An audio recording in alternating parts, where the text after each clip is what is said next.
எங்கள் அக்கா எனக்காக பர்த்டேக்கு பாயாசம் பண்ணி கொடுத்துருக்காங்க. Very special. ரொம்ப ஸ்வீட்டாக சூப்பராக இருந்தது.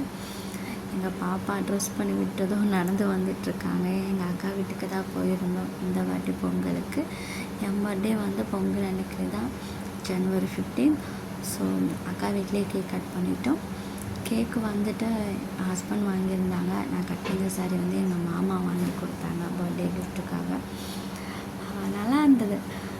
செம்மையாக அக்கா வீட்டில் கேக் கட் பண்ணி அங்கேயே சாப்பிட்டு, ஆனால் வெஜ்ஜு தான் சாப்பிட்டு லாஸ்ட் வந்து அங்கே பீச்சுக்கு போயிருந்தோம். செம்மையாக இருந்தது. ஆனால் வீடியோவில் இருந்து அக்கா வரல. இல்லை நீங்களே பண்ணுங்க அப்படின்னு சொல்லிட்டு அக்கா முன்னெல்லாம் ஃப்ரெண்டில் தான் நின்றுட்டு இருந்தாங்க. ஸோ நான் வந்து கேக் கட் பண்ணி பாப்பாவுக்கு ஊட்டினேன். அப்புறம் ஹஸ்பண்ட் வந்து எனக்கு கேக் ஊட்டி விட்டாங்க. இவங்க வந்து ஊட்டிக்க மாட்டாங்க.